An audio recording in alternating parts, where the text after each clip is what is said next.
Welcome to All Home Care Matters, the show where we discuss all things home care, with discussions on important age-related matters and topics. Brought to you by Enriched Life Home Care Services, the #1 rated home care provider in Michigan by Top Rated Local.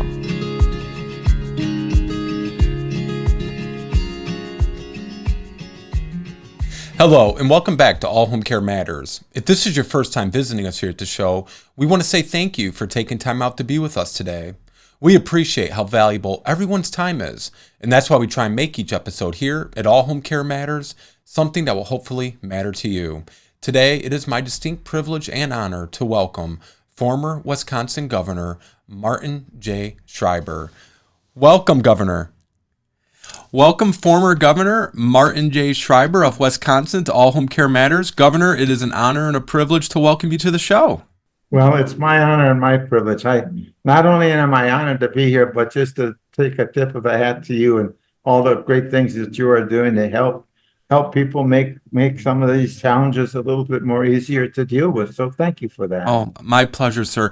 And Governor, going forward, how would you prefer to be addressed? Well, you can call me Marty, would be fine. Okay, Marty. Well, thank you so much. Marty, I want to start with, while you're here today, you had experienced and were touched by Alzheimer's in your personal life with your wife. Would you mind sharing a little bit about what that experience was like when you first learned that she was diagnosed or when you first started noticing there was issues? Just so many wild emotions, some sensible, some crazy. But so Elaine and I met when we were freshmen in high school with Latin class, and I fell in love right away. And so we dated and we went steady and we got engaged and we got married and 4 children and 13 grandchildren, now 8 great grandchildren. But my friend, my advisor, my companion, my life's partner, everything that you could ever want. And then when she was about in her mid-60s, she began to get lost going to and from places she was going to and from for the past 10 years. She was a great cook, and sometimes she would mess up her recipes so badly she would cry. She would scrape the side of the car getting in and out of the garage. She would come up with stories that, Elaine, that never happened. And so that then was the beginning of the second Elaine. And so what happened was we went to the doctor, and the doctor gave her this many mental tests. Who's president? Here's a clock, draw 2 o'clock. What year is it? And so forth. Well, she early onset. And what happened was the doctor says there's 4 things we should be doing. We should be taking Namenda and Aricept. Number 2, we should have socialization. Number 3, we should do a lot of walking. And number 4, a glass of red wine every evening. That was all they told us. And so I just started, helping Elaine out, and I would correct her. As she was on her journey, I would say, no, Elaine, it didn't happen on a Thursday, it happened on a Friday. No, Elaine, it wasn't the Smiths, it was the Joneses. Why did you put the car keys in the dishwasher? How many times must you ask me the same?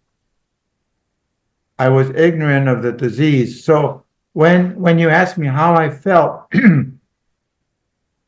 I was disappointed, saddened, but I really didn't understand what I was in for. And what I have concluded is that if there's one thing worse than Alzheimer's, it's ignorance of the disease, and ignorance of the disease by the medical profession, who does not understand when there is a diagnosis of this, there are actually 2 patients, right? The person who is ill and also the caregivers. And unfortunately and tragically, there are sometimes more caregivers dying before their loved ones that should. So finally, I began to understand what this disease was all about. And I began to understand the importance of joining her world. But also the toughest part of it all was letting go of this person who once was, so I could embrace and help the person who now is. That was tough. Did she get to a point where she acknowledged or understood something wasn't right? Well, that's so what happened was I am finally understanding the joining her world, and in the process I have seen some of my other of friends and acquaintances whose wife had, challenges like that, and they would continuously correct, and I began to understand you can't do that. And so I finally got to the point where I said, I've got to do something to help other people better understand this disease. And in trying to help other people better understand this disease, I wrote a book. Before I'm ready to go to print with my book, I find a series of notes and journals. This gets right to the point of your question. Did Elaine know what was going on? The answer was yes. And I read her notes and her journals that she had started to write since her diagnosis. I want you to know that we had prayed together and we had cried together, but never did I understand two things. One, the courage that it takes to be diagnosed with this illness and then go forward. And the second was how much she depended upon me as her lifeline. And here, so each chapter of my book, My Two Elaines, begins with notes from Elaine's diaries. Yeah. And it will point out to the reader the questions, the concerns, the worries, and the anger sometimes, even towards the caregiver. But if you look at those notes and journals in the beginning of each chapter, you definitely get a sense of her experience and understanding of what she was going through. And that's a tough thing. What happens is I by the grace of God, I think it is by the grace of God, they go from understanding to the Alzheimer's to understand, and finally their life switches entirely and they make the pivot, so to speak, into their own world. In some ways it's hurtful to see, but in some ways it's a godsend, because our loved one no longer has to go through that process of worrying and knowing and dealing with the fact they're losing their memory. Marty, the two of you were married for 61 years, I believe. Is that correct? Yes. That's a long time. The average marriage these days doesn't even see half that timeline. What do you think the secret is to your and her love story? A gracious, kind, loving, forgiving wife, patient. And I'll tell you, when that was the secret, and probably true love. Sometimes we are lucky to find someone who just is a perfect fit in our lives, and I just was very fortunate, and I couldn't have, you parting is so painful, but then to look back on the good times and remember the blessings that you had. My good friend Willie Shakespeare, "'Tis better to have loved than lost than never to have loved at all." And so, no, and that's, Elaine was just everything. If I would, I would run for political office and I would win, I'd lose sometimes. And no matter what, she'd be the hardest working campaigner. But to her legacy, if I would lose, she would never let me feel defeated. Lose is one thing, but to feel defeated is another. And she would never let me feel that way.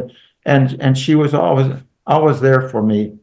So I was just very blessed with someone who loved me enough to be patient, loving, kind, and understanding. That's wonderful. My grandparents were from the South, and my grandpa and grandma, they were married for 60 years. And my grandfather always said the secret to the success of their marriage was he learned the important answer to all of my grandmother's questions or requests was, "Yes, dear." Yeah. So go ahead. Oh, no, please finish.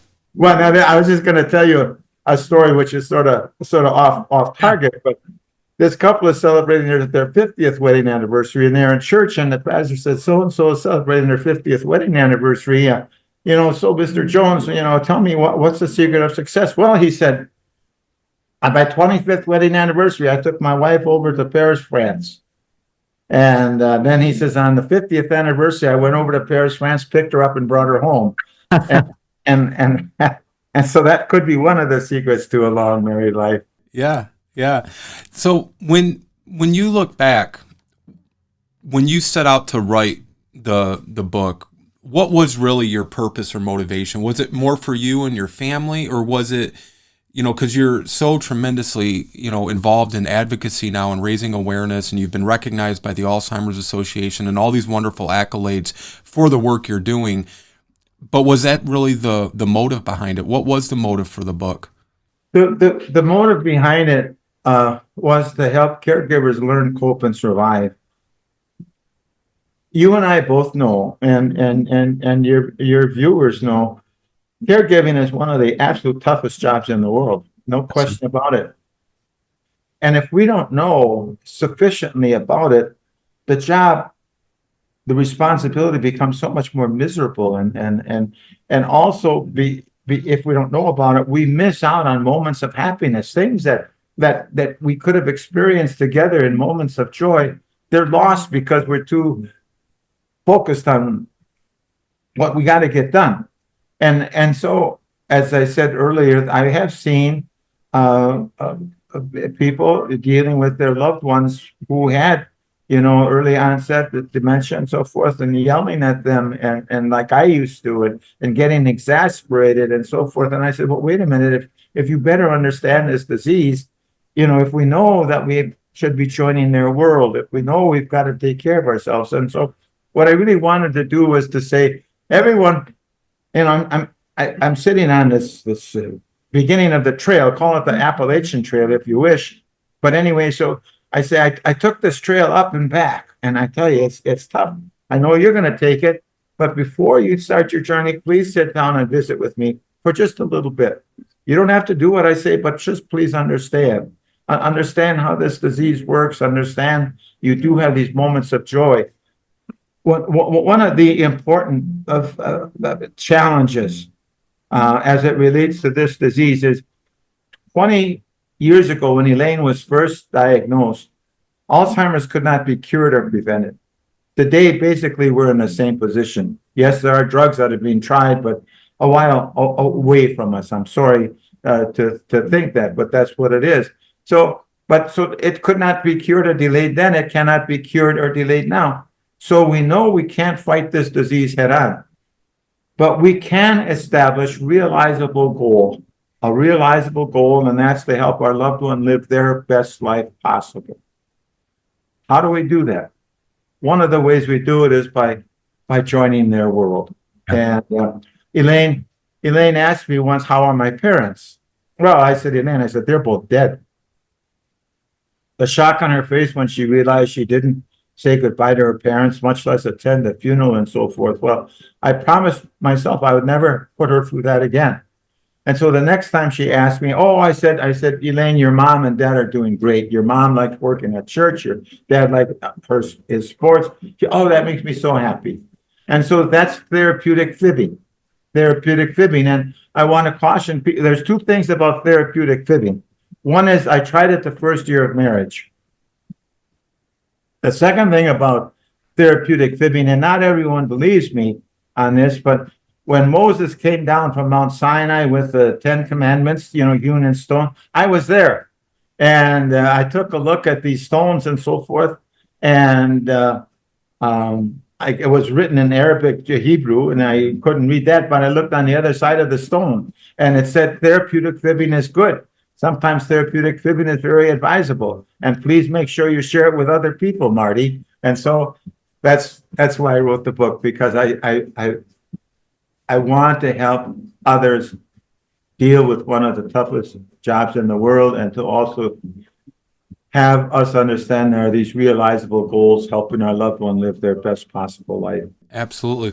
Well, I want to talk more about the book, but first, the book, My Two Elaines, Learning, Coping, and Surviving as an Alzheimer's Caregiver, has been recognized and, received numerous accolades. It was rated as the number 11 best Alzheimer's book of all time by bookauthority.org, and was named to caring.com's list of best caregiving books of both 2017 and 18.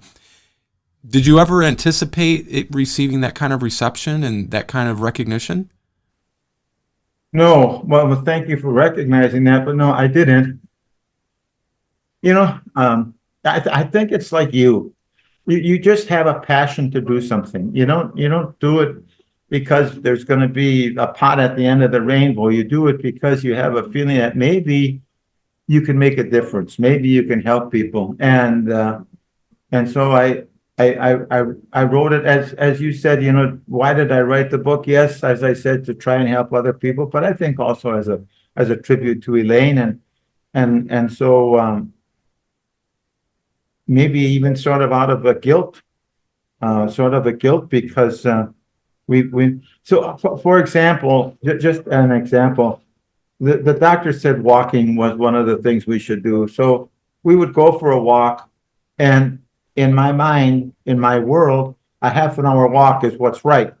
And but Elaine's world was something, well, she's a little bit different. So we're walking, and she says, "Look at that pretty bird. Come on, Elaine. Yeah. Let's get this walk in here. Look at that flower. Come on, Elaine." And so we could have stopped for a moment and shared with each other the joy of looking at a pretty flower, or looking at a bird. Finally, I got to the point where I understood that we could have moments of joy just sitting together and holding hands, and simple things that, for example, why they would elude us as intelligent beings, I don't know, but I think they do eluded me, and I know it eluded a lot of other people. Yeah. And I think we get in our minds, the doctor said go for a walk, not stop and smell the roses. So you're trying to do exactly what you thought at the time was in her best interest, right? And I think that's the challenge many families face when they first embark on this journey of caring for a loved one, especially with dementia. They're trying to do everything to the letter. There's no divergence. They want to do exactly what the physician says. And I think sometimes too, and I'm not saying in your situation, Marty, but with our company, we help countless families who are dealing with loved ones with dementia. And because there is such a lack of awareness and resources and factual information, that we call it a ministry for us. We go to churches all over Michigan and we do dementia conferences. So these caregivers, they don't go to the church. Some do, some don't. It's a free event that we host to bring them in, to just give them the tools, give them the toolbox, to use that analogy, so that when they go home with that loved one, they can at least possibly better care for their loved one and care better for themselves too. Because like you said, it's so true. When you're caring for a loved one, dementia or other non-related illnesses, oftentimes the caregiver is the one that suffers more than the person they're caring for, because that person's getting all the care they need, and the person doing the caring is often neglecting what they need to do for themselves to be in the best shape to care for their loved one. Now, I want to go back to the book. In the book, you suggest making family and friends aware of specific ways to help. Would you expand a little bit on that and give us some examples? Sure. First of all, Alzheimer's is not what you call a chicken casserole disease. So hypothetically speaking, I have heart surgery and I'm laid up. People will bring me chicken casserole. I have hip operation. I'm laid up. People bring me chicken casserole. My wife has Alzheimer's. Well, because people don't know about Alzheimer's. They don't know what to do. And because they don't know what to do, they stay away. Yeah. And so what happens is not only do they stay away, but now you have friends that you've known for 10, 20, 30, sometimes even 40 years who are staying away because they don't know what to do. They're not mean. They're not wanting to set you off on an ice floe or so forth, but they just don't know what to do. So now the caregiver feels even worse, deserted by friends of a long time. And so it is important. If Alzheimer's is bad, ignorance of the disease is worse. So it is so important. It is so important for us as caregivers to share with people close in our family what our situation is. One of the most important things also to know is, and this happened basically because of an intervention of my children with me, saying, Dad, if you don't take care of yourself, you're going to be dead before mom, and we don't want to lose both our parents. And so when in writing the book and in talking about helping caregivers, here I love Elaine. I'm stricken with sadness and despair, but yet I'm not doing enough to help her because I'm not taking care of myself. And I turn into one irrationally irritable person at times. With I'm embarrassed to think about it, embarrassed to have lived it, but you get so wrought up emotionally that you lose your perspective, and what good are you to anyone? Yeah, absolutely. Speaking of your children, it's one thing for the spouse to try to understand what their wife or husband is going through and dealing with and educating yourself and going through everything that you went through. How were the children and even grandchildren? Because it's one thing to explain it to a person who's an adult who has some life experience, what dementia is and what's happening. But it's another for a grandchild to go up to grandma and grandma maybe not know who they are. That could be devastating to a child. How did you and your family go about making the rest of the family and the grandchildren aware of it? Well, one important factor going into this, I cannot, it is not my job to dictate to anyone how they handle grief. And so we have 4 children. And each one of my children the 2 daughters handled it, quite understandably and caring and were there and so forth. And one of my sons wanted to remember mom like she was. Mm. And so he sort of stayed away. And my other son was sort of in between. And I'm thinking, well, why don't you do it? Why don't you? And then I had to step back and I had to understand that they're losing a mom, and I have to understand their grieving process as well as my own. And I also have to understand that I can't dictate. That's not my job to dictate how someone else handles grief. So I let them know what was going on, and I shared it with them, and they were always there supportive of me. And with the grandchildren,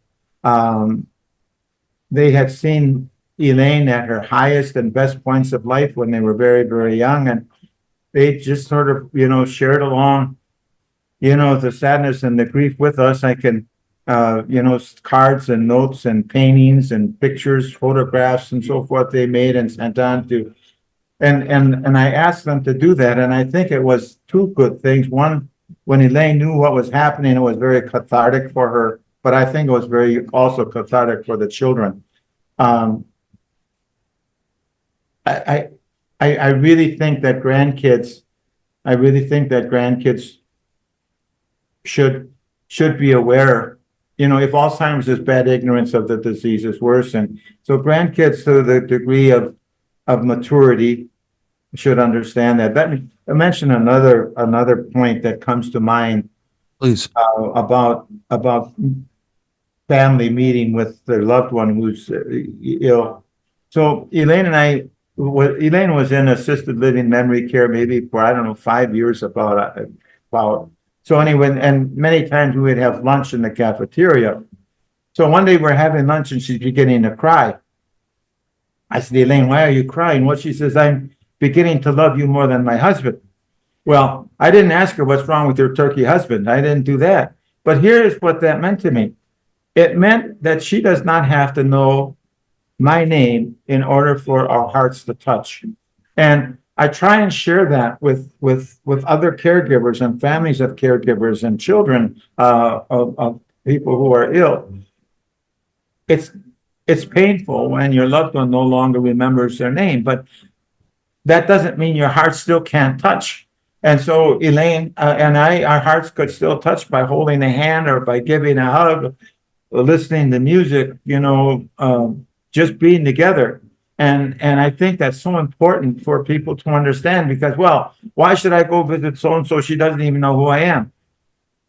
Well, Maya Angelou, the poet, says, I never will remember maybe what you said. I maybe not remember what you did, but I will always remember how you made me feel. Yeah. And so no one should be hesitant to think about going to visit their loved one if they can't remember their name, because that's not the point. The point is for souls to touch. Absolutely. before we move on, just curious, what was the feedback from the book from your children?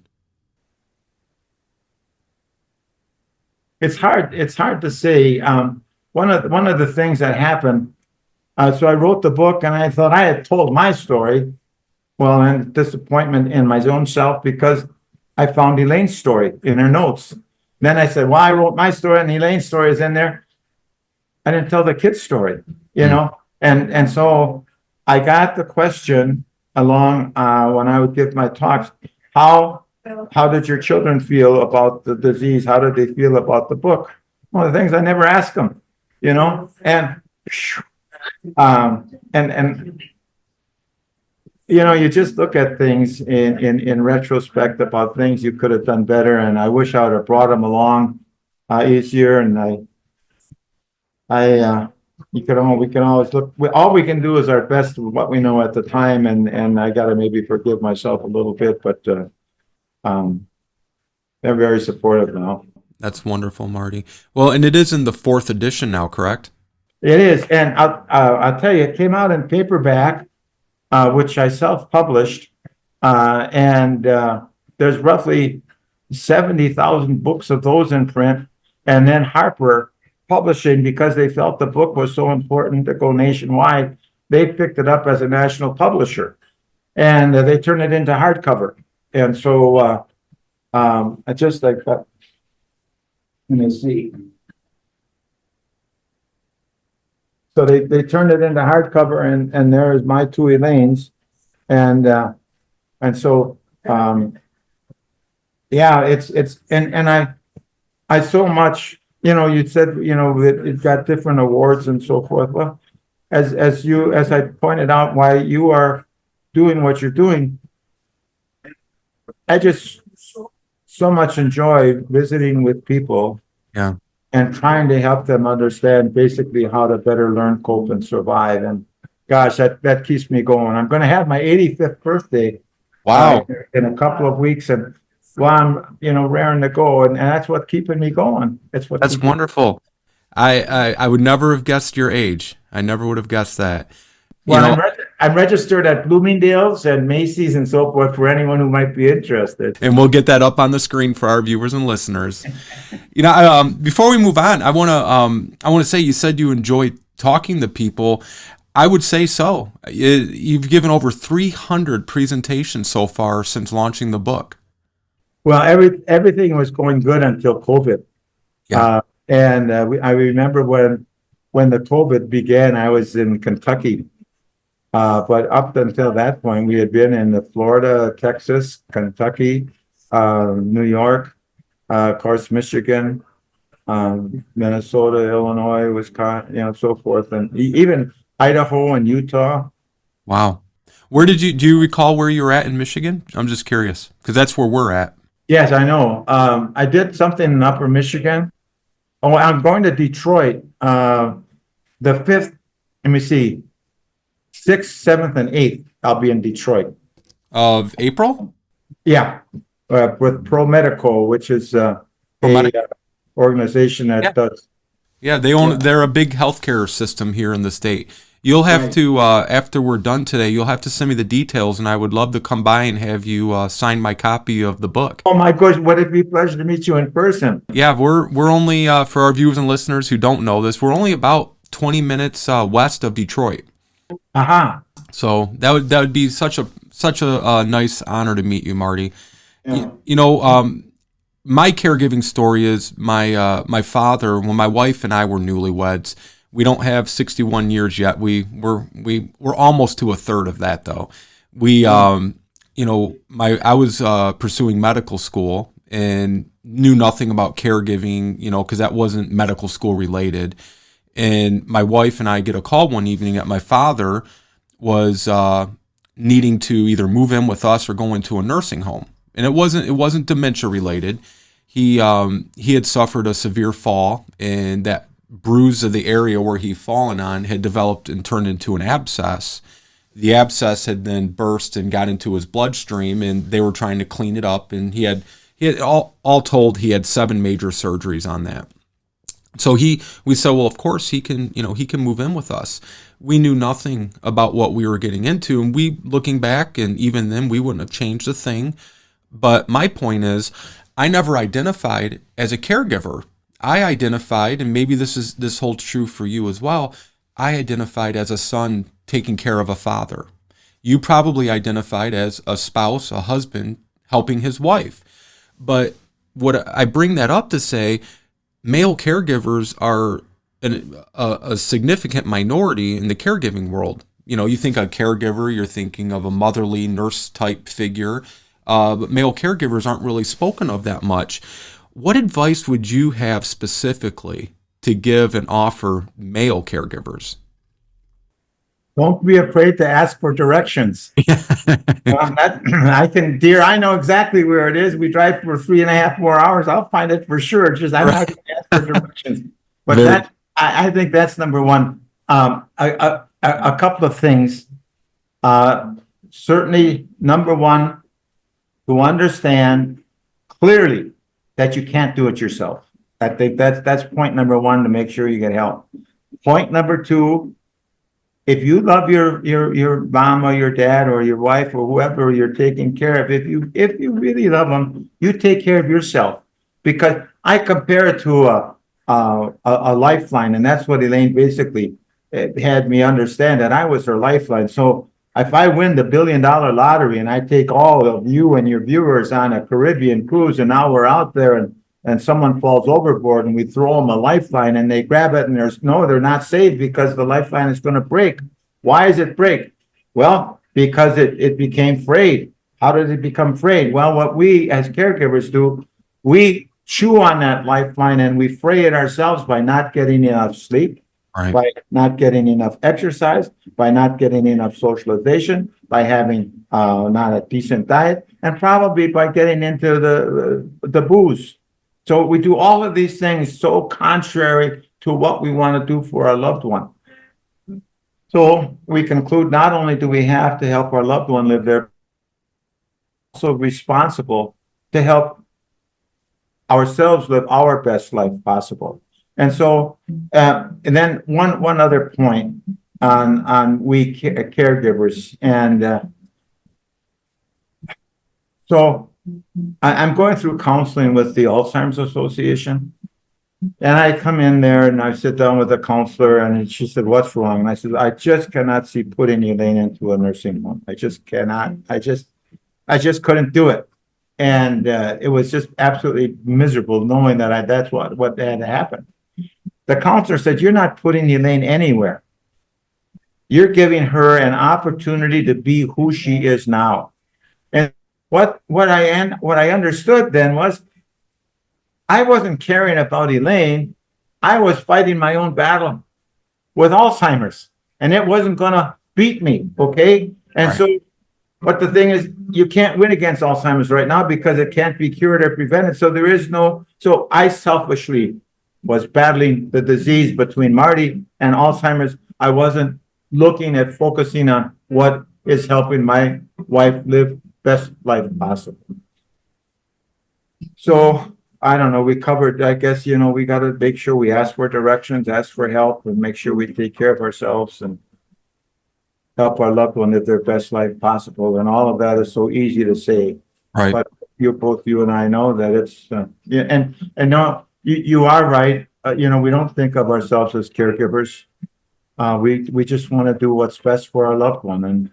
And I think because of that, we maybe, I don't know, is it like playing baseball and not wanting to learn how to bat or throw the ball, or Not knowing the rules. Yeah. Yeah. So That's great advice, though. I think that is what separates, my opinion, and I'm trying to be fair, but just from my perspective, my opinion, I feel like as males generally, we have a very difficult time asking and accepting help and acknowledging you even need help. We're going to fix it on our own because I think that's just a lot of our mentality. it is, and it's unfortunate, and I try and have male caregivers understand that it's really a matter of courage to ask for help. And then I say, let's assume hypothetically, that we're in a battle and we're surrounded by the enemy. We're surrounded. No, and so we're going to get beaten unless we do something, and we just sit there. Right. The courageous thing is to go for help. Yeah. Because if you ask for help, it means you're not giving up. Right. To not ask for help means you're giving up. And what the hell business? That's not right. You to give up. Yeah. And so, anyway, I see that in my own past, and I talk about it more vigorously because of that, I think, but also it's an act of courage to ask for help. Yep. It's harder to ask for help, that's for sure. Let's talk about just caregivers in general real briefly. What tips or advice would you want to share with other caregivers, male or female? What do you think is most crucial? And I know probably a lot of that applies to female caregivers as well, but what is the number 1, 2, or 3 things you would want them to know or advice that you would like to offer them? I think number one, to accept and understand the fact that it is a very tough responsibility. And the reason it's so tough is, regardless of what issue it is that brings about the caregiving, regardless of what issue it is, we are in the process sort of maybe of grieving the loss of our loved one because we're losing a little bit of them every day. And I also think that, we feel sadness and anxiety and despair and maybe sometimes depression. So I would say number one, just to realize it's going to be an arduous journey. If we know we're going on an arduous, a very difficult journey, what we are going to do is prepare ourselves. And so my advice is to prepare yourself by understanding, one, you can only do your best. And I guess number two is to understand the type of challenge you're dealing with. For example, I talked about Alzheimer's, but any type of caregiving, to better know the disease of what you're dealing with. So you, in essence, can join the world of the person who now is. And then to take care of your health. It's just, I think maybe the point would be, number one is to know that it's a difficult journey made easier by joining the world of the person who now is. With your dad being ill, you couldn't expect the same kinds of things from him as you did before he was ill, and so you joined his world. You joined his world in helping him. And if someone has dementia, you join their world where they're at, not trying to pull them back into our world because that's impossible. So maybe joining there, understanding it's a tough challenge, not to be afraid to ask for help, understanding the disease, taking care of yourself. Yeah. Just taking care of yourself becomes so important. That's probably, it's one thing to take care of yourself physically, and so on, but I know that emotionally you get dragged down and despair because, well, there's some, I read an author once who said how much more difficult things are if you don't get a decent night's sleep. And he said it more poetically than I am ever attempting to say it. But if you don't take care of yourself, molehills turn into mountains. And simple things become exasperating, and then we lose our temper, and then we yell, and then, okay, what do we want to tell caregivers? Number one, please understand and know that you've got one of the most challenging jobs in the world. Two, to understand that you've got to take care of yourself in the process.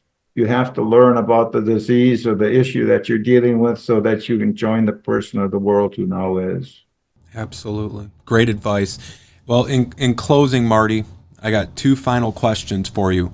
First is, what would you want viewers and listeners to know about Elaine?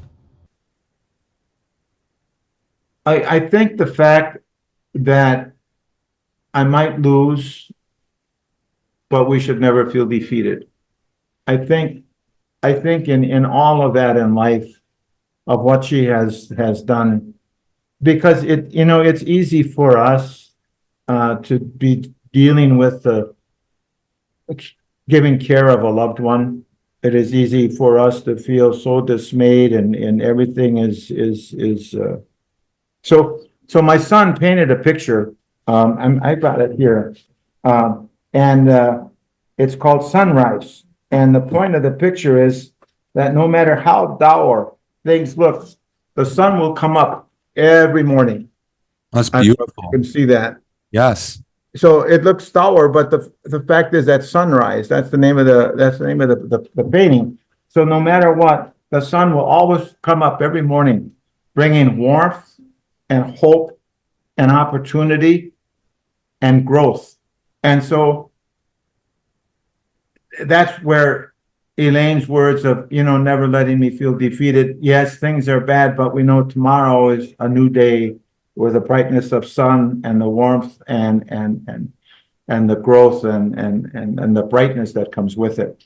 So I think that's, but loving and caring and kind and everything you could ever hope for. But thank you for that question. Thank you. Yeah, absolutely. Well, and this is going to kind of piggyback off of that. I can't pretend to even imagine or comprehend losing somebody that you've been so intertwined with for 60 plus years of your life, going back to high school, I believe you said. When you're having those moments where you're missing her deeply and greatly, what kind of sustains you? What's a memory of her that, you have one? I know it's probably impossible to pick one, but if you have a couple, that's fine too, that you go to and it just makes things okay. I remember going for a walk with Elaine, and we were talking about our children and how they were healthy and so forth. And we were talking about our the good things in life. And we both agreed that no matter what would happen to either of us, that we both agreed that we were fortunate to have the most wonderful lives that anyone could ever have. And so that's what I think about. And I think about, yes, we miss our loved one terribly. We grieve and we miss them so much. But by the same token, we know that we've just had such wonderful experiences and a wonderful life that it can't go on forever. And what I want to do here is, I don't want to take a whole lot of time here, but what in the last part of the book, so I found this when I'm going through the notes again, and I put this in the ending in the Harper book, but it was not in the first book, and so it'll just take me a second here. You're fine. Take your time. So anyway, so this is the last paragraph of the book. It says, "I'm so very lucky I met Miss Elaine Ruthaney in freshman Latin class. Lucky to have her fall in love with me. Lucky she said yes. Lucky she supported every dream and every crazy idea I ever had. Lucky she raised such great kids. Lucky I still get to hold her hand every day. If Alzheimer's is the worst thing that can happen to me, I've got the best of the worst. For what better blessing, better promise can any person receive?" And then I quote from Elaine's notes, "When in heaven, I will always be smiling down at you with great love to the best man in the world." And so that sustains me. That's so poetically beautiful. Well, Mr. Marty Schreiber, former governor of Wisconsin, but more importantly, I think a tremendous husband, father, and dementia and Alzheimer's advocate. It's been an honor to meet you, sir, and to spend this time learning about my two Elaines and your story. Well, thank you. It's been my honor. And again, thank you. Thank you so much. We'll talk soon. Okay. All right. Bye-bye. Thank you for joining us today here at All Home Care Matters. All Home Care Matters is here to help families as they navigate these long-term care issues. We invite you to visit us at allhomecarematters.com, where there's a private, secure, fillable form where you can give us feedback, show ideas, or if you have questions. Every form is read and responded to. And remember, you can listen to the show on any of your favorite podcast streaming platforms or watch the show on our official YouTube channel. Just make sure that you hit that subscribe button so that you never miss an episode. We'd also like to say thank you again to the former governor of Wisconsin, Martin J. Schreiber, for joining us today. We look forward to seeing you next time here at All Home Care Matters. Thank you for joining us today. We look forward to you joining us again on another episode of All Home Care Matters. To learn more about the show and to connect with us, visit us at allhomecarematters.com.